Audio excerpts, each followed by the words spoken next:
afternoon, we are going to have men's golf head coach Brady Gregor kick us off. So welcome, Brady. Hello. Hey, happy Christmas. So first of all, let's address the cutie in the corner. Brady is a new father, everyone, in case you didn't know that. So congratulations. Thank you. Yeah, that's our little man over there, Lucas. He was born in May, and I know everyone's looking for silver linings during COVID, so he's been a blessing to come during this time, and we're excited to have him run around the halls of High Point. A possible future recruit. So first of all, let's address the cancellation. You guys didn't get to play last season.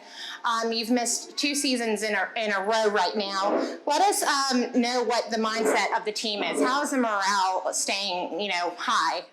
Absolutely. So I guess the biggest word we used to kind of just describe the semester was survival.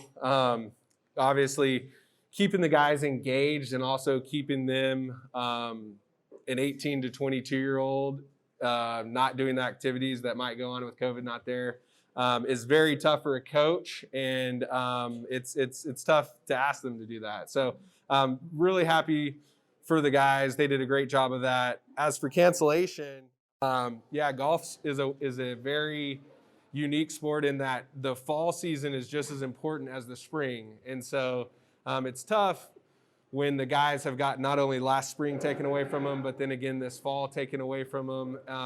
And it's also hard for, if we have any golfers out there, to understand that the golf industry is booming right now. Every course around has reported more rounds played during COVID than they have in previous years. So just like to know, hey, we can't go play, but it's probably one of the best socially distanced activities to do is tough. But the guys are itching to get out there, and that's why a big reason why we're going to start as soon as we can when they get back. So you said that golf is socially distant. So has that changed recruiting any? Are you still able to get out on the course and work your recruitment schedule as planned, or how has that changed? It hasn't.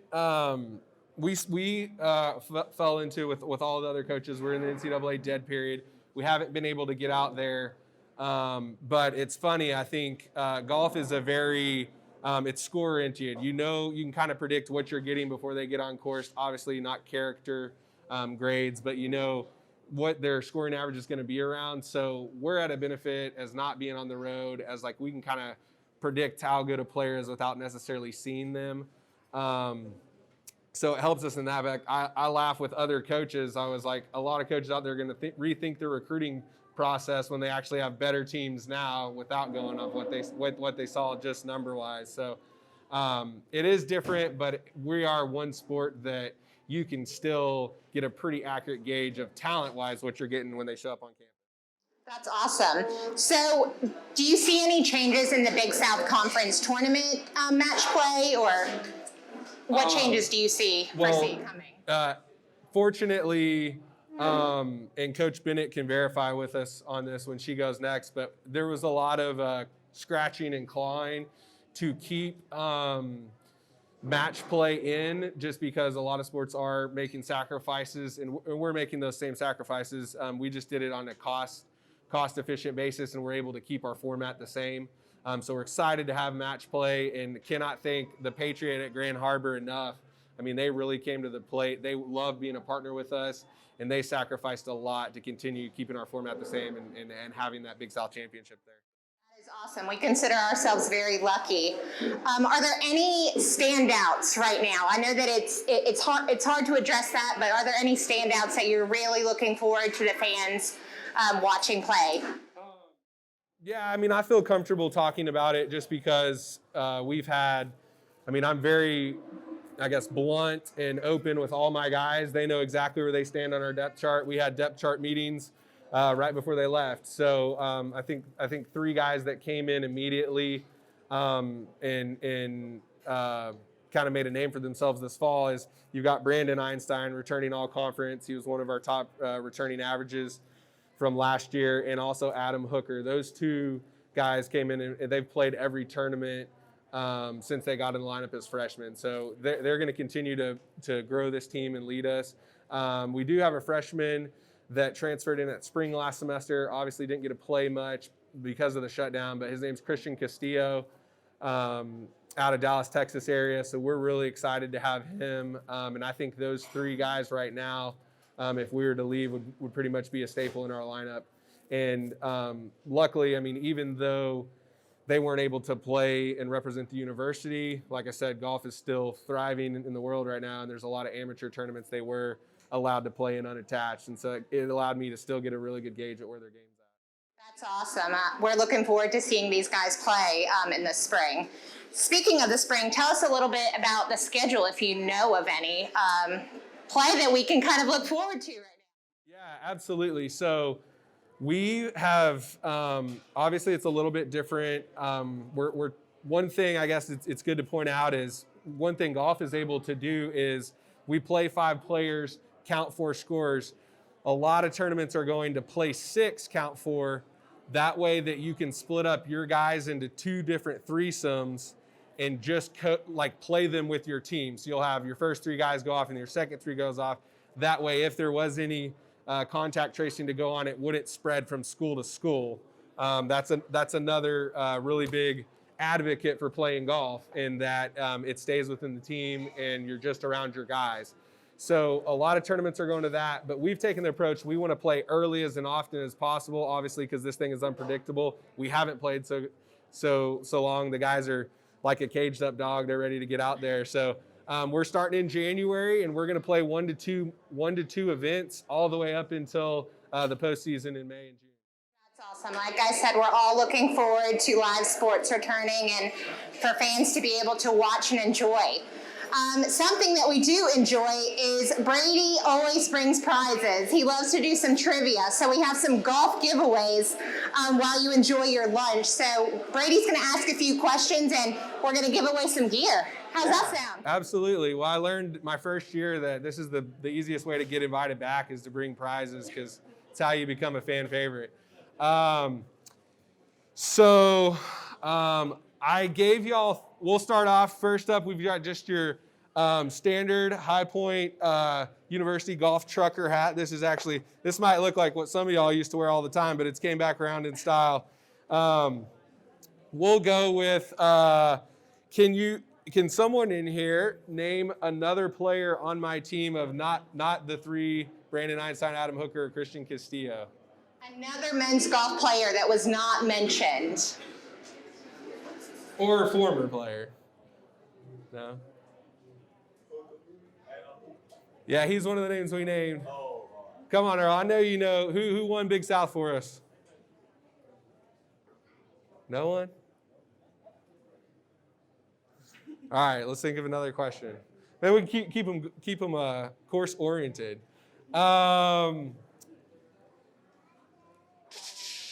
Who knows how many teams are going to be taken to match play after the stroke play portion of the conference championship? You can even guess on this one. Somebody's bound to get it right. Someone's got to just throw out a number. No, not 5. Not 5. Higher or lower? Lower. We're going to start with that. Lower than 5. 4? 4? Yes. Correct. 4 teams go to match play. All right, our next question. All right. Let's see. Go ahead. If you got one, go for it. All right, I'm going to see if you guys were paying attention about Brady's son. When was he born? What month? They got it out for us right there. Over here. That's right. Awesome. He's so cute, and we're so lucky to have him here. All right, last item, guys. Last item, we've got an AME driver head cover here, leather.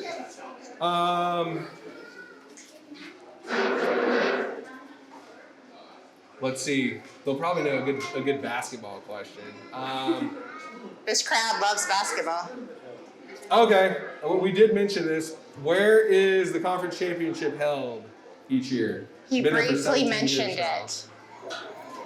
We'll take name, of course, or city. Where? Charleston. Oh, I wish. No. Oats. No. That's a good golf course though. Anything with oak in it. Just south of Greenwood, South Carolina. They're close. Yes, the Patriot, right there. Nice. Congratulations. 96 South Carolina, the Patriot. All right. Well, hope you guys enjoy that free swag.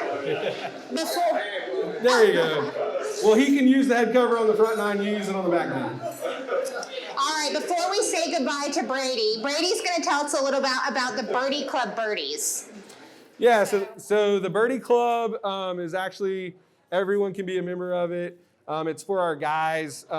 It gives them a visual to hard-earned money that our donors can contribute. So basically, you can pledge a certain birdie amount or a certain amount per birdie, whether that's $1, $2, if you want to go $5 per season. Take into consideration the year before COVID got shut down, we average right around 350 to 400 birdies a year. And then along with joining that membership, we do a monthly letter on the golf program. You get a head cover similar to that just for being a part of it. So it's a way to keep up with them. And we've got a thermometer in our locker room on year long of every birdie's made for the tournament adds to the total dollars of donations we have. And so it really lets them see of like how their play is also contributed to our fundraising. And it also, that's something I give them a very heavy say in where that money goes to in our programs. So. Awesome. So if fans are interested in joining, who should they contact? They can contact me directly. My email is on the website or Taylor in marketing. Actually, anyone in athletics can point you in the right direction. So we're excited about that. One thing I will leave them with is we're starting up in Kiowa January 23rd through 26th. It's going to be a Saturday, Sunday, Monday, Tuesday. If anyone wants to come to that, Kiowa actually has like their best rates of the year during that time. Hopefully we'll get down there, and if you're going to play in January, you got to make sure it's on green grass. So we're going to get down there and tee it up early, and it's going to be fun. Awesome. Sounds like fun. Well, thank you, Brady, so much for joining us. If we can give Brady a round of applause. All right. Hey, Melissa, how are you? Good. How are you? Doing well. Good to see you.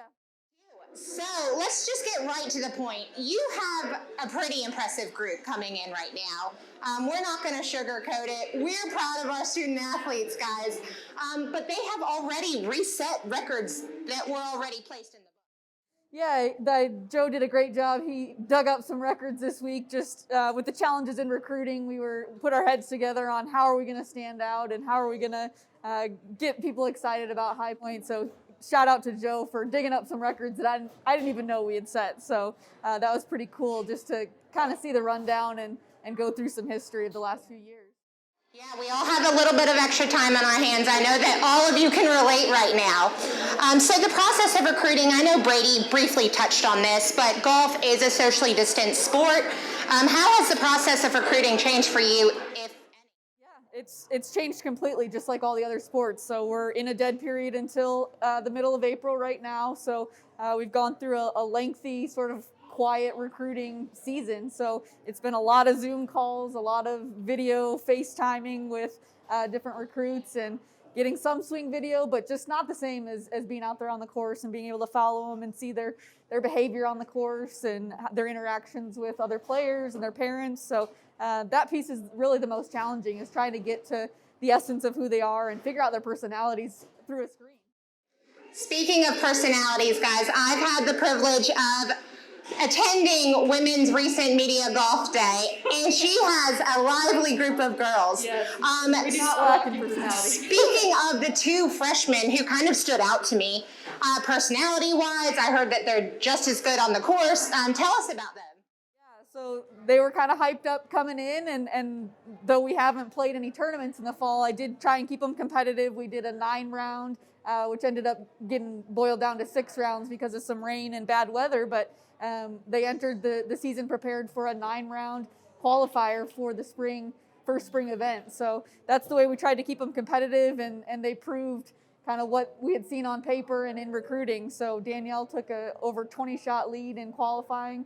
above the rest of her teammates, and Vinny's right there in the top 3 too. So the 2 top players coming out of Virginia have not disappointed us yet, even though we haven't been able to get out on the golf course. That is awesome to hear because they do have some pretty big shoes to fill. And speaking of big shoes, Sam is back. And that's I cannot get rid of that kid. Nor do I want to. No. No. What kind of leader is Sam to this team? What does she mean to this team, really? Yeah, she means a lot. I joke about trying to get rid of her, but I would have 10 Sams on my team today if you'd let me. So she's been a huge part of sort of that transformation that we've gone through since she walked in the door. So she and I and Tawny, who's now coaching up in North Dakota, the 3 of us sort of stepped on campus at the same time. So she's been right there side by side with me the whole time. So to get her back for a 5th season, and obviously she's just absolutely itching to get out there and play some of that 5th season. But she's a quiet leader. She leads way more by example than she will get in your face and tell you what to do. But just an outstanding representative of the university over the last now 5 years. You did say it, you hit the nail on the head, and as her coach, you know her more than anyone, but you can see the younger girls look up to her without her even speaking a word. They kind of look at her mannerisms and kind of look at the way she leads. I'm super impressed by Sam. She's a great student athlete. And she's almost 6 feet tall, so even I look up to her. You can't miss her. Yes, you can't miss her. But she is a great example, and we're so lucky to have her at High Point University. Speaking of Sam, she was the medalist for the Big South championship of a year or two now. So what are you most looking forward to the next Big South championship match play? So we have not had match play, so this will be our first experience with that format, and I'd say that probably is what I'm looking most forward to, is that the addition of match play. It gives me really an opportunity to coach more than I do at any other stroke play event. Most of my coaching happens here at home during practice, but on the road, it's a lot of just letting them go do what we've trained them to do. So match play includes a lot more strategy. I was a much better match play player myself than I was stroke play, and I think it also gives us a much better opportunity to squeak even closer to Campbell. We got pretty close 2 years ago, but finished runner-up, which was still the best finish we'd had, but it really levels the playing field if you can make it to that top 4 match play. It's anybody's game after that, so I think that's the most exciting. And then, Sam is now the reigning 18-month Big South champion, so I know she's excited just to get back and That's a nice title to be able to hold. We're coming for the Fighting Camels, so they better watch out. So Alexis has also brought some free swag. I had to keep up with Brady. That's if he gets invited back for prizes, I figured I shouldn't disappoint. Basketball's going to need to step up if they want us to keep coming. I needed to clean out the closet. That's one of my big COVID responsibilities, has been just getting all of my stuff organized. So. All right, Alexis, what do you have for us? First up, I have, because it's getting colder, I think we hit 30 degrees last night, so I've got some ear warmers.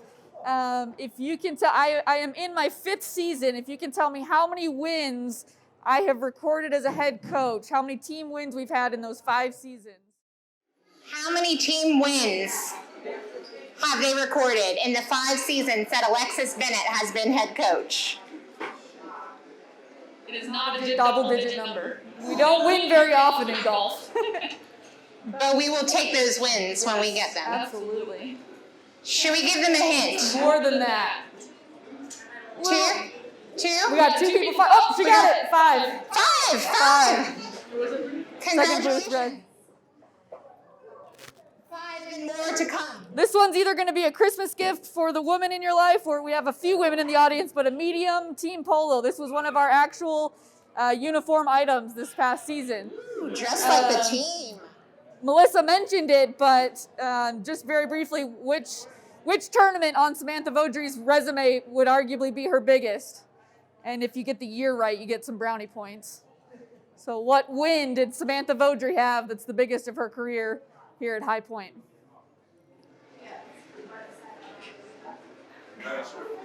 What's that? 2019. What'd you win? Rhymes with fig mouth. Big South. Earl's got it. Okay, that might be a little small for you, Earl, so you're going to have to find someone to gift it to. Title. And then This would complement Brady's head cover. This is from a local company, Stitch. Really high quality knit wood or hybrid cover. There is one professional golf major left this year between the LPGA and PGA. What is that major that's left? So we're in December. We've only got 1 month left in 2020, and there's one major left to be played. What was that? The Twins are trying to figure it out.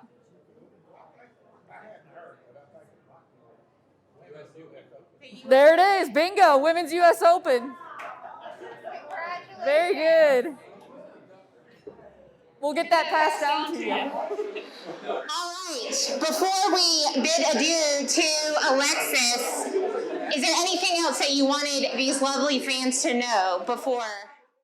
Miss you guys. I know we don't get spectators very often, but we feel the love on social media and just all the emails that I get after good rounds and big wins. We're a competitive bunch. So this sitting and twiddling our thumbs is not going very well for us. So we're excited to get back out there. Well, we're excited to see you guys play, and we thank you. So, we do have a question. What's that? Yeah.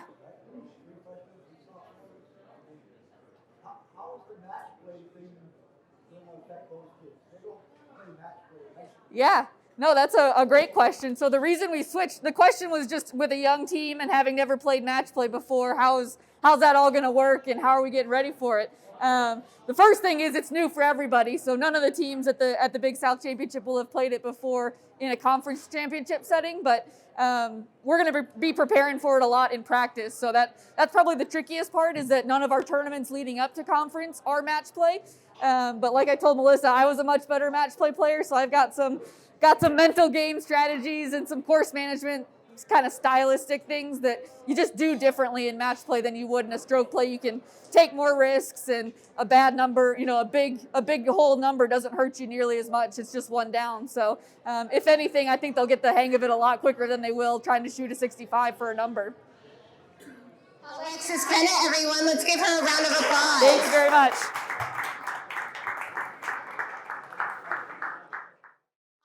So moving right along, we are going to bring up women's basketball head coach Chelsea Banbury, who, and I hope that you guys are watching at home on ESPN+. Though we can't have you, we have some cutouts in the stands. I hope you guys spy yourself and let us know when you do. Welcome. Hi, I'm not Kevin, but That's all right. Let's do it. Yeah, let's do it. so like I said last night, congratulations. That was a big win for us. Yeah, I mean, we definitely needed that one. I mean, there's glimpses of us looking really good this year. We've kind of been up and down. So after the first two games, we really needed to come out last night with a win.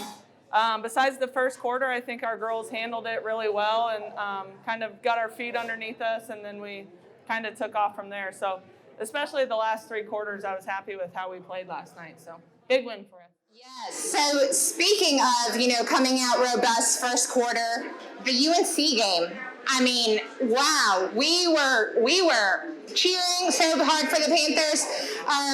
What did that game teach our girls? A couple things. One, Skylar Curran's amazing when she wants to be, I guess. We already knew that. But, I think it gave us a glimpse of how good we could be and the level that we can compete at. Just because UNC is young, but they're very good. They had one of the top recruiting classes in the country. Their starting point guard was a top 5 or top 10 recruit in the country. And we held her to 4 points. So just realizing the level that we can compete. I mean, obviously our goal is to win conference, and then once you get past the conference tournament, those are the types of teams that you're going to play. So just seeing that glimpse of when we play well that we can compete at that level, I think it was good for our girls to see that. And it was obviously a confidence booster. We beat NC Central last night, who actually took Campbell into double overtime last weekend. So that has to be a confidence booster for our girls. Yeah, for sure. And just getting that first win under your belt, there's a difference in losing 2 in a row and 3 in a row. You start to doubt some things. So getting that win and seeing that, we can get things rolling, and hopefully by the end of non-conference play, finish with a winning record. We play again tomorrow night and then have Liberty next week. So just continuously getting better. improving every single game. And then when we face Asheville before we go in for Christmas, hopefully we're competing at a high level and can set the tone in conference early. So last night, a new face to the team was actually our lead scorer, Jordan Edwards, with 23 points. She's a little bolt of energy. If you see her, she's down the court, up the court, scoring baskets. What do you have to say about Jordan? She's pretty impressive. Yeah, Jordan is our motor right now. When she's in the game, we play with so much pace, and she really pushes the tempo. She'll get in a stance and guard on defense. So she's been a huge addition for us. And someone that I think is also kind of an unsung hero for us is Jensen Edwards. I mean, she shows up every single game. She had a quiet 18 and 10 last night. I mean, I know Jordan had a big game, but people aren't talking about her as much. And I can put Jensen in the game and I can leave her in and not worry about her. And she had 8 rebounds, I think, in the last game. She had 10 rebounds last night. So Jensen's been huge for us, and she's definitely kind of held us together as well. So speaking of Jensen, she was one of the starters last night. I don't know if you guys realized it because it happened so quickly, but all 5 of your starters ended in double digits. Yeah, that was a pleasant surprise when I saw it at the end of the game, but when you can distribute, the scoring gets spread out, you become a much harder team to guard. So the fact that we had all 5 starters in double digits, I mean, we're just getting better, and you're going to score a lot of points when that happens. So I was happy with that. Claire was huge. She's a freshman, and she has made improvements every single game, huge improvements. So I'm excited about that as well. Yes. So speaking of Claire, we have 3 freshmen, Leimani, Tegan, and Claire. How have they adjusted to the team? The rest of the team has a year of yourself under their belts. How have they adjusted?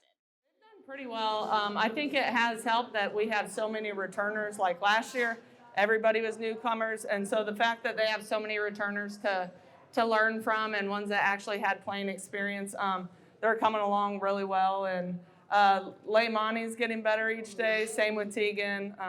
I think we see bursts from Leimani when she gets in the game. She's an incredible athlete. So just figuring out where she fits and her opportunities, I'm really excited about her. And then, like I said, Claire has been a definite pleasant surprise. She gets better every single game. You show her one thing to correct, and literally the next day it's corrected. So we're very excited about that. Can't ask more than No. a coach, you know. Yeah. For them to actually listen and to correct and to do let you do the coaching. So that is great. We are so excited for your season, and we're so glad to have basketball right now. Like I said, we do miss our fans in the Millis Center tremendously, but hopefully we'll be able to have you guys back soon. If you've been watching online, you do notice that we score a lot of 3-pointers. So tell us about this 3-point club. The 3-point club, we introduced it last year. I actually stole the idea from Brady. He can come up here.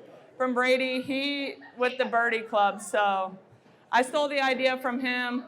Basically, you can pledge, like Brady does for the Birdie Club, 50 cents, $1 for made threes. It's trying to get you guys excited about how we play.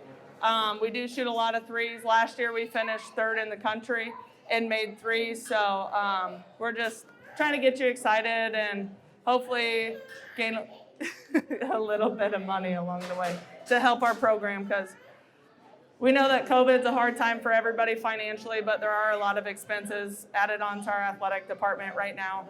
With the testing, we're getting tested 3 times a week, so whatever anybody can do to help, we definitely appreciate it. It's such an exciting style of play. You don't even realize that you're donating as much money as you've committed, but it's a great way to help the program. And I know that they'll graciously appreciate all of the help. We have another guest, Jackson Banbury. He's a cranky guy.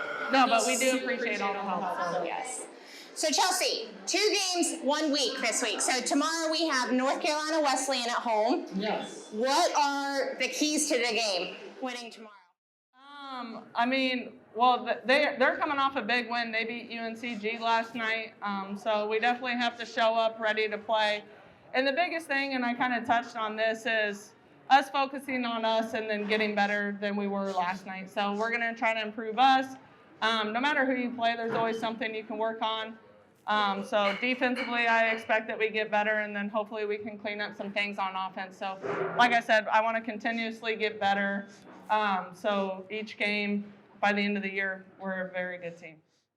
A lot of unfinished business that we are after. Do you have a question for Coach Banbury? Yeah, I was heard last night that North Carolina Central, didn't they beat? They did. Yeah, Melissa touched on that. They beat Campbell in double overtime the first game of the year. They are. They are a friendly foe in the Mid-South Conference. Yeah. That speaks a lot. So that's a big confidence booster. Yeah. Yep. Yeah, we're excited. We're excited about what we can do this season. So. All right, we got time for maybe one more question. Any burning questions for Coach Banbury? What was the key after the end of the first quarter handling their press? They really put the pressure on the girls in the first quarter. The key in the timeout was relax. That was a big thing for us. I mean, we had worked against the press a couple of days up until the game, and the biggest thing was don't let them make us play in a hurry. We can play fast, but I wanted the girls to relax. It wasn't anything that they had never seen before. Relax. You have open teammates. Don't play in a hurry. And another big thing is if you're open, yell. Scream for the ball. And so I think once they settled down, they did a good job with that. Awesome. Well, we do look forward to watching you and the girls tomorrow versus North Carolina Wesleyan. Make sure that you tune in on ESPN Plus. And we thank you so much for being here today. Thanks. Hey, buddy. Oh, thanks, Jack. All right, so rounding out our show today, we have men's basketball head coach Tubby Smith.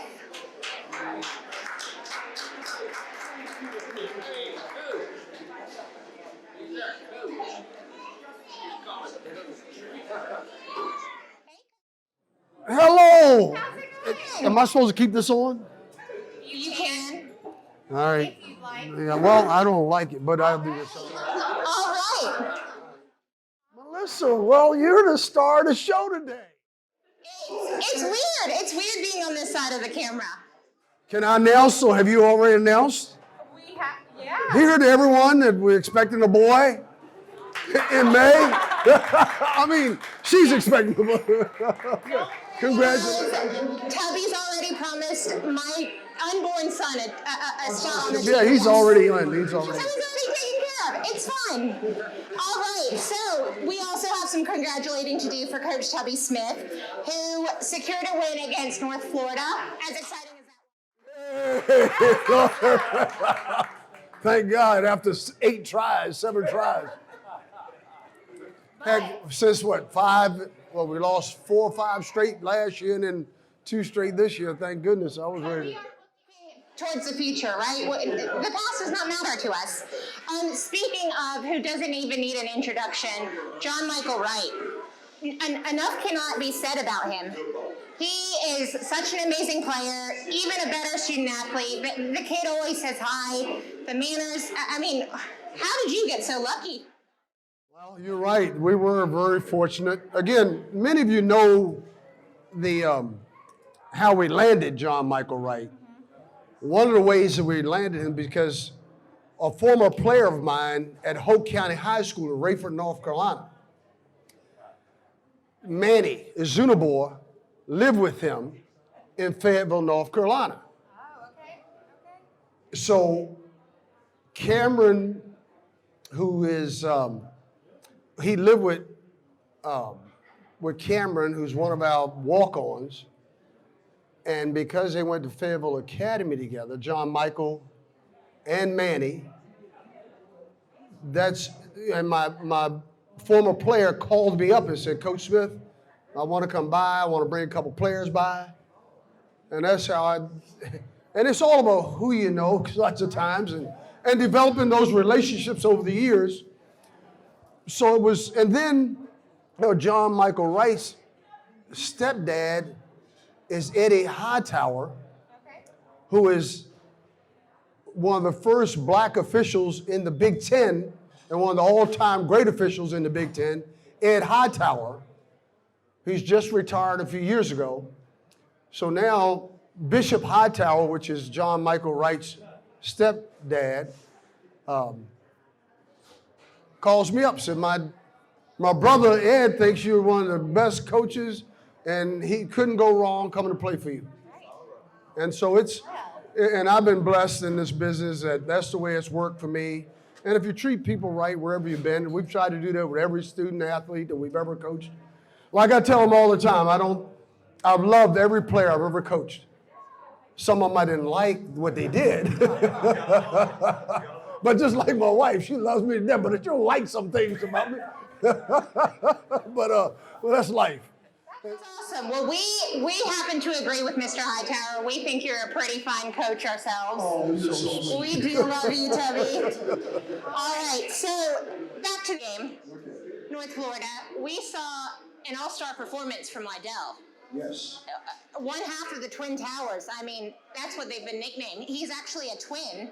Yes. And we saw a performance out of Liddell that we were expecting it, but to see it in person finally. To his credit and to because whenever you transfer, or it's just like players that remain part of our program from Coach Cherry, it's a big transition period. Now they have to learn a new system. This young man had played 3 years at Livingstone. They had a certain style that they played, and now he has to come play here. And you're actually asked to play defense. It's a little bit different at CIAA level, NAIA level, than it is at Division I college level. So he's now starting to understand, feel comfortable, relaxed in our system. And then our players are finding him open. I have to say against Florida, North Florida, they started out in a zone. So he was a lot more comfortable catching the ball in the middle of that zone, right at the elbow, right at the free throw line where he could just turn around and shoot a jump shot. He was a lot more comfortable, and I think that's why he had a good game. And then I think starting Bryson Childress, because Bryson gives us another offensive weapon. I mean, we haven't scored 85 points from forever. And because of Bryson, see, he stretches the floor. Nothing against Bryant Randleman. Bryant's a heck of an athlete, but he just can't make a jump shot. He's a good outside player, but he just, we play indoors. So we've got to get better. He's got to improve his outside shooting.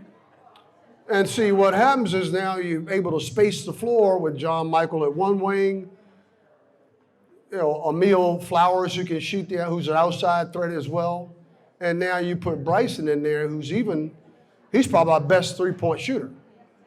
So that's one of the things that I think helped all of us. It helped our entire offense, but especially helped Manny, Zunabor, and Liddell.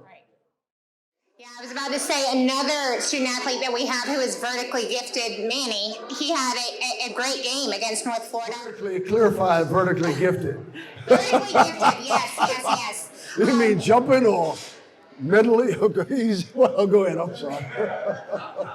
You know exactly what I mean. Okay. But he really had a great performance against North Florida, and Manny's starting to come alive. I mean, we knew that he had it. He was 10 for 10 up until he missed a couple free throws. He had made 10 or 12 straight free throws. And again, he gives us a little more athleticism versus Caden. Caden is, don't get me wrong, Caden will probably be back in the starting lineup. It's just that I think that gives us another athletic player that can really, and he's much more aggressive. He's a good shot blocker, and he's a better free throw shooter. And they ain't showing he's a better shooter from the outside. Although Caden was our leading field goal shooter last year. He shot over 50%, but so did Manny. So they're both guys that when they get the ball near the basket, we've got an advantage. We have outshot our opponents from the free throw line, we've actually made more free throws than our opponents have taken. We've made 62 free throws, and our opponents have only shot 53. So we're not fouling. We're playing smarter. They're overcoming coaching. So, no, they're getting better. They're getting better all the time.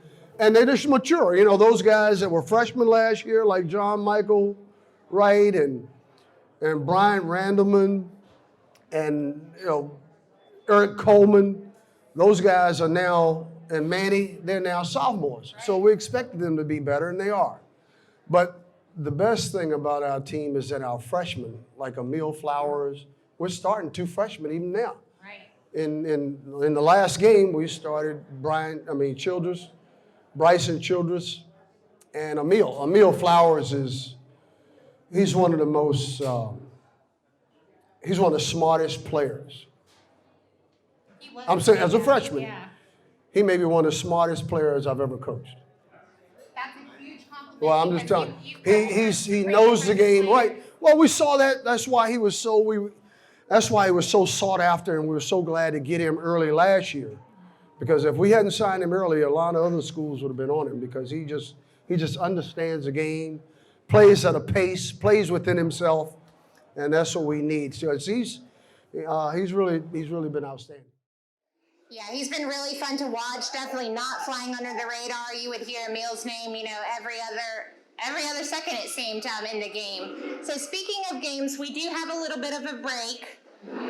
Next week we are no longer playing Coker at the Millis Center, but you guys do have your first series at UNC Asheville.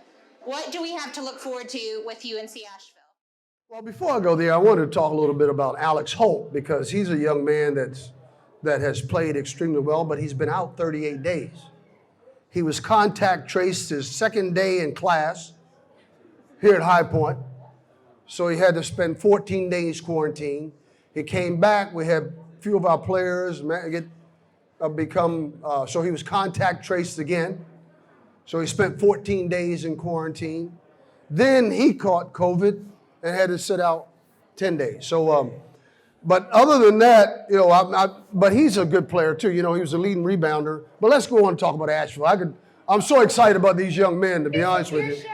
I'll go in whatever direction. And in the direction they're headed. But USC Asheville is a team that beat us last year. We beat them once. They beat us once. But they really press and do a great job of forcing turnovers, and that's something we're doing a better job of. We only had 6 turnovers in the game. That's the least amount of turnovers we've ever had in the game since I've been here. And that's another point of emphasis. We're forcing 35 turnovers, and we've only had 28 in 3 games. So we're doing an excellent job there. But Asheville will be a real challenge. They're a team that their best player right now is still injured, but he'll probably be back for us this weekend. But they're a team that we've got on the road for 2 days. It'll be interesting because you never play back-to-back games unless you're in a tournament. And to have to do that 10 times this year will be an interesting challenge. But I'm glad we're playing. Right. I hope they test negative and we continue to test negative, because that's the key to playing. Their best player by the name of Devon Baker is not playing, but they had a good win the other night against South Carolina State. But up until that, they had lost back-to-back games as well. So it'll be, but I think our guys are ready, and the way we're practicing, I'm excited, and I know they're excited to be playing. We're excited to watch you, not in person, of course, but on ESPN Plus, we're very excited to watch you. Speaking of playing these back-to-back games, what kind of strain is this taking on the boys' bodies, mentally and health-wise?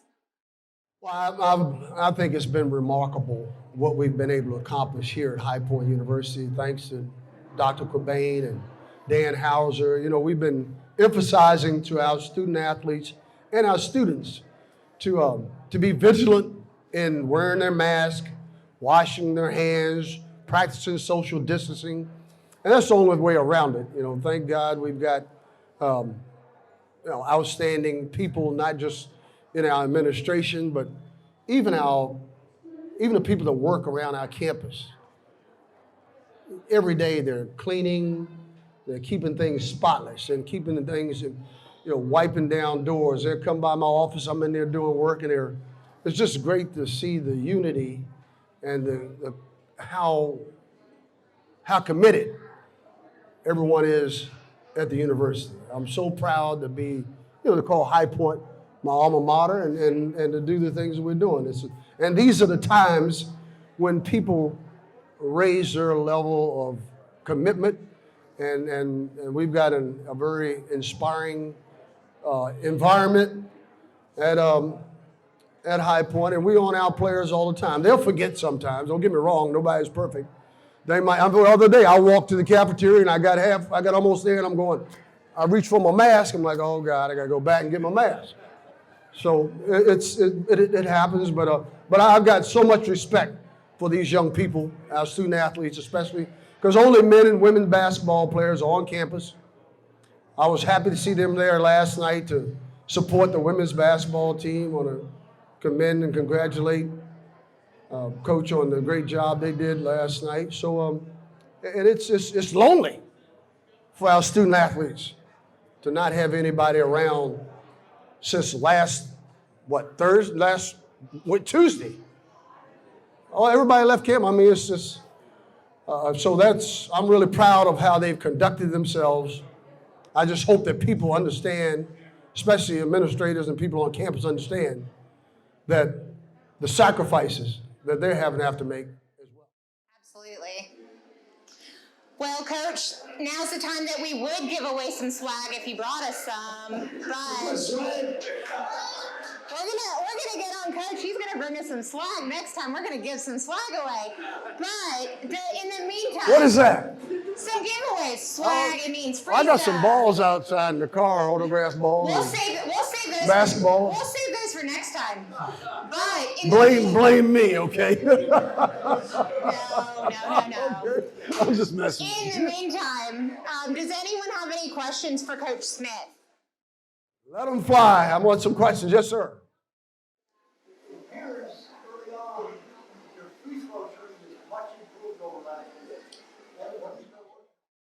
Hey, well, it's coaching. Come on, coaching.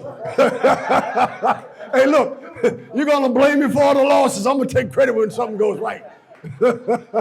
No, I tell you what it is. We're getting the right people on the free throw line, and they're better free throw shooters this year. I mean, we're still shooting, I think we're shooting 71, 72%, which is the best. But our opponents are shooting 73. So that's one of the concerns we have. We should be better. But we worked extremely hard in form shooting, placing your hands on the basketball. We had a lot of time early in the fall to really work one-on-one to correct guys shooting form. And I think that's been a huge, as well as getting the right people to the line. When I look down, when John Michael's getting to the line 26 times, Manny, 18 free throws, Emil Flowers, 12, and there are Caden Sanchez. Those are all the guys that are shooting over 80 and 70%. So getting the right guys to the free throw line helps. Next one.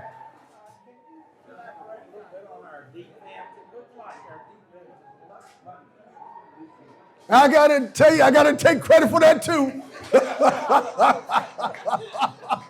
I might as well. No, our defense has always been outstanding. Our defense has been solid for 2 years. We just couldn't score last year, but now we've got some offensive firepower. We've changed our offense as well. Last year we were trying to get the ball. We were very limited in who could score. I mean, John Michael, we didn't get him. If he didn't score, we didn't score. So this year we have a lot more weapons. I mentioned earlier, Bryson Childress extends our defense. Manny's making shots. Lydell Elmore is athletic and score. Emil Flowers. And then we come off the bench with 2 or 3 guys that were starting last year. So they are understanding our defense, our ball line defensive principles. We're contesting shots better. We got to do a better job of rebounding.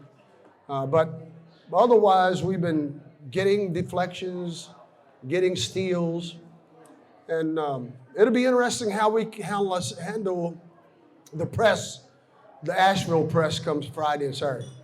All right. right. Good question. Well, But that's our defense has just gotten better because guys have been here longer and they understand our principles. and we have Tubby Smith and they don't. No. All right. I'm just going to be your official hype woman. Anyways, we do thank you guys for joining us. She has another question. Oh, we do have another question. Good question. Yeah, compared to last year and this year, do we have more confidence? Do you see that in the players Yeah. compared to last year? Well, again, I mentioned that they understand confidence comes from competing and practicing, repetition, doing it the right way over and over again. So I think that's been a major part of it. The confidence that we have in them, that they've done the work, they put in the work to improve. Yeah, it works both ways. You can't instill. It's hard to push a joke up a ladder if he won't climb. See what I mean? Who thinks you're good as a player? You'll play better. Pardon me? The player will play better. Well, yeah, it's I've never been a real rah-rah type coach, but positive reinforcement is so critical in this day and time, especially with our young people. And us old folks, you can say anything to us, but young people, they hear things differently and they see things differently than most of us do and I can say that because I remember my dad used to tell me, he said, son, hopefully someday you'll live to be as old as I am, and you're going to learn you can't fight like you used to. And you're not going to see things the way you do now. You can't understand. And that's what happens. So we have to teach young people, help them understand that it's not a sprint. It's a marathon, life. And so you can't take shortcuts. That's what happens with our society now. People want to take shortcuts. And you see it all the time in programs that are sanctioned or disciplined. Like I tell players, if you don't want to be disciplined, then discipline yourself. You don't want me to have to discipline you, take away the privileges, then discipline yourself. But most people, it's hard. It's hard. But our kids have been very disciplined over this. But because of the leadership, I think not just with me, but my staff have done a great job. Everybody in our athletic department, from our trainer, Josh Geruso, just understanding and caring people. That's what it takes. Because people don't care how much you know until they know how much you care. That's what I tell our players. Again, I philosophized enough today.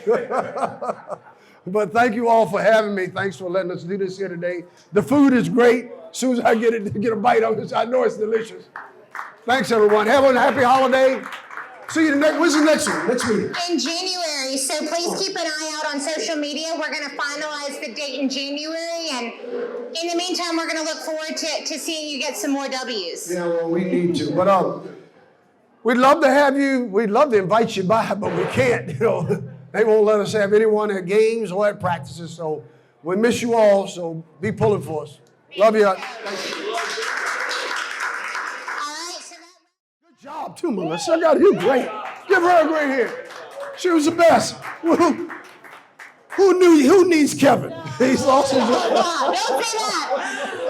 But we do thank you guys for coming out. Your support means everything. Getting to see you guys during this time obviously means a lot to the coaches and to the staff that we can actually see you face to face. But like Coach said, we'll see you in January. Merry Christmas, everyone.